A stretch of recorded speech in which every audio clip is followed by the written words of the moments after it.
I would like to begin this presentation by touching on why audits by Canada Revenue Agency can be of a great value to organizations and businesses.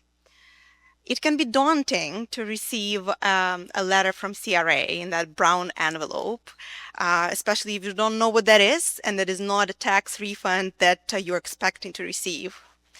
But it is helpful to look at an audit experience as an opportunity to confirm that you are compliant with tax laws and regulations. And if not, then it is an opportunity to improve internal controls and ensure compliance with those laws and regulations. As a result of an audit, you can ensure accuracy and transparency of your financial reporting and build trust with donors and stakeholders. The CRA employs various kinds of audits, ranging from desk audits to comprehensive field audits. And knowing the type of the audit helps you to prepare for it properly. For instance, if there is a desk audit, typically there is less information that is required.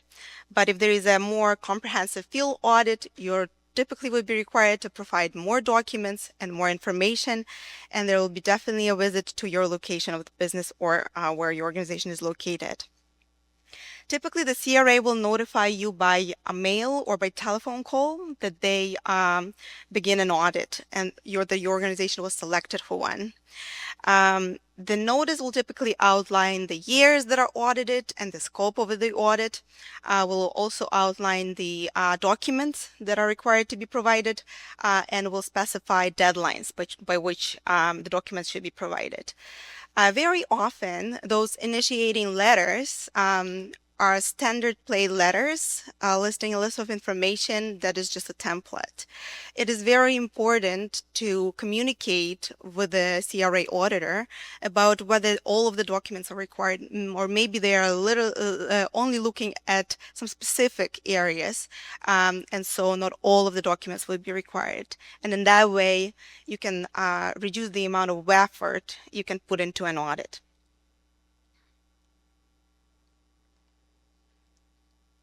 Knowing and recognizing things that can be red flagged for an audit is important. Addressing these items is necessary, but not at the start of the audit and not at the time of the filing. It is important to address potential red flags during your taxation year. Keeping detailed and organized records is crucial. It is a good practice to maintain checklists of required documents and regularly audit your own records to ensure completeness. The general rule is that you need to keep records for at least 6 years from the end of the last tax year that they relate to. However, our advice would be, since there is a mechanism of a taxpayer relief, and whether you would need it or not, it is possible to request taxpayer relief from potential penalties and interest going back 10 years. So it is a measure of good practice to keep records for 10 years. It is likely needless to say that it is very important to double check the tax returns for accuracy before filing. For that, an organization should consider hiring an expert to file the tax return, but also to review the financial statements. Generally, an organization may have an idea of what could be a potential red flag. You would think about any inconsistencies in year-to-year filings or significant claims for deductions. These might be very possible and very reasonable, but they may come off as a red flag to a tax authority.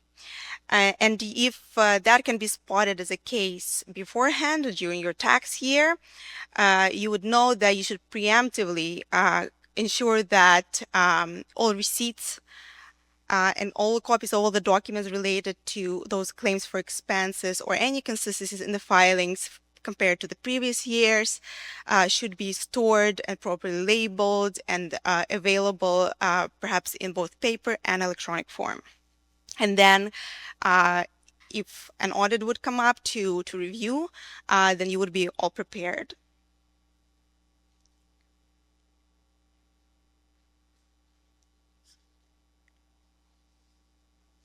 This slide lists some of the best practices during the audit.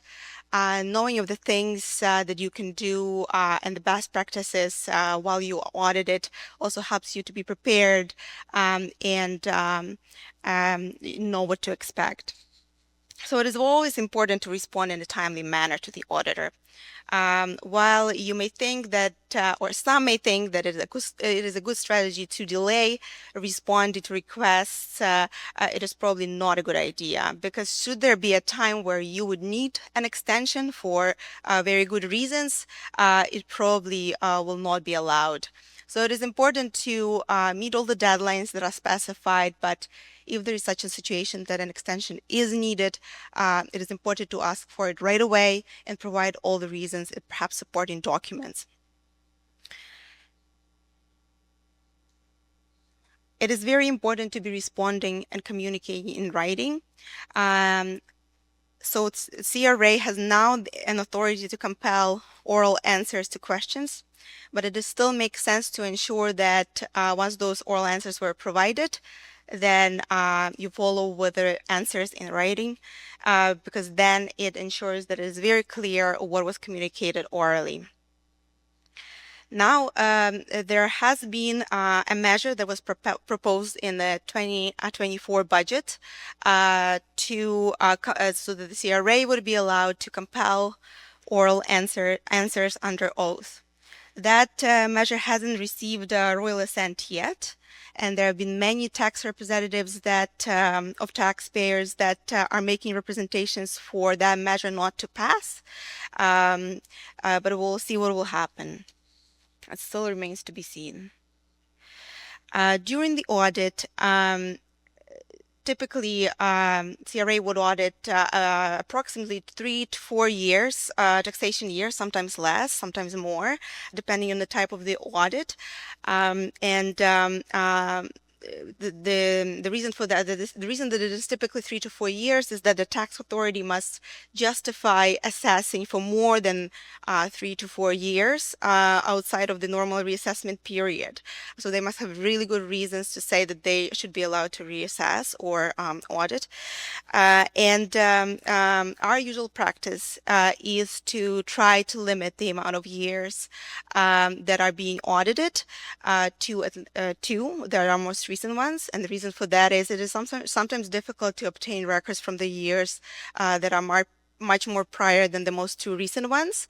And we typically would ask the tax authority to start with a sample, and if there are no issues that are arising out of the sample, then to have the audit closed without any changes. It is a different situation, of course, if there are issues coming out, so there may be still a need to provide more documents.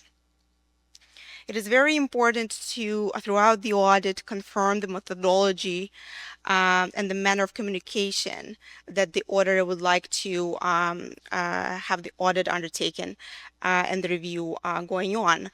There are different methods, and it must be really clear to a taxpayer not only what the CRA is looking for, but also how they will be reviewing things, how often they will be providing you with updates on whether they are finding any issues with the documents that you provided or not, what would be the deadlines.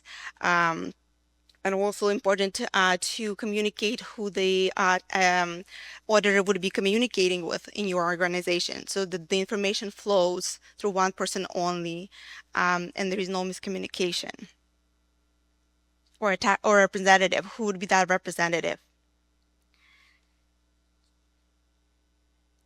There is always an opportunity to escalate,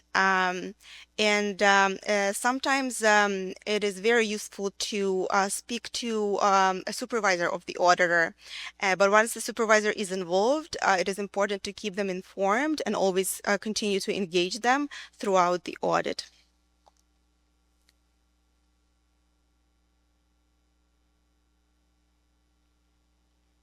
It is important to also make sure that all questions that the auditor asks are answered, or if they're not answered, then why.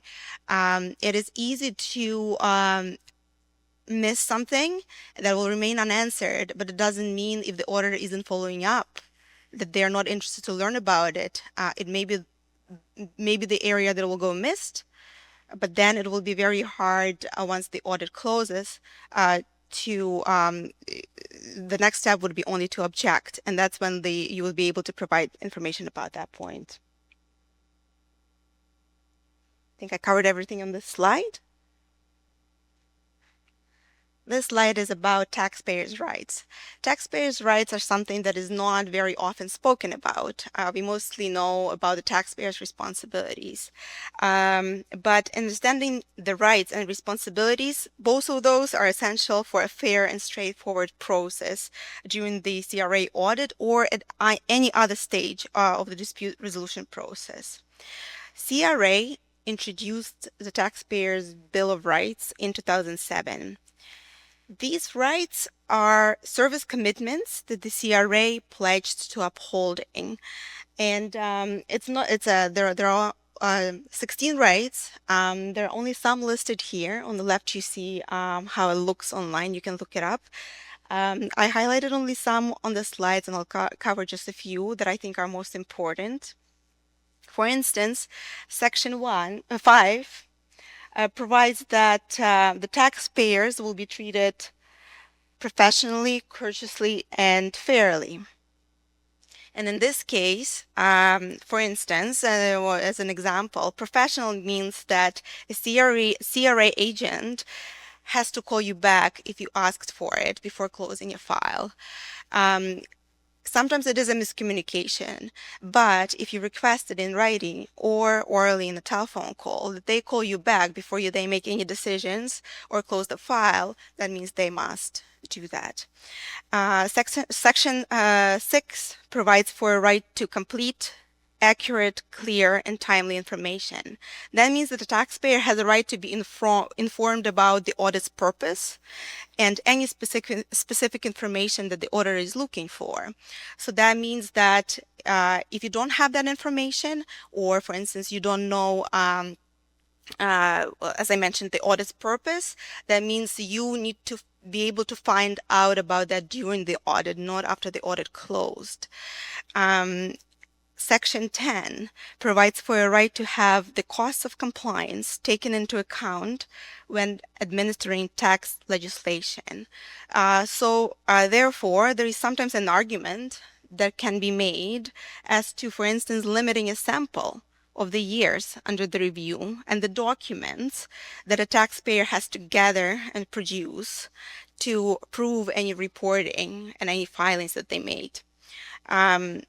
That means that sometimes some requests may be so extensive that they are unnecessary, and it just costs, depending, of course, also at the level of the dispute resolution, whether it's audit, objection, whether it's tax court. The cost can be really substantial. So a discussion with an auditor about that must absolutely happen. And Section 15 provides for a right of a taxpayer to be represented by a person of their choice. And once the taxpayer informs the CRA that they appoint a representative and they prefer that the CRA communicates with that representative, then the auditor must be contacting their representative and not the taxpayer. Sometimes it's not the case, but the taxpayer has the right to insist on that. It is a very comprehensive document. There are many interesting rights, and in our experience, CRA agents are really great, especially once these rights are mentioned. We are able to obtain extensions. We are able to find out all the information that we need during the audit. But in our experience, not many clients know that they have these rights. So this is a really great tool to use during the audit.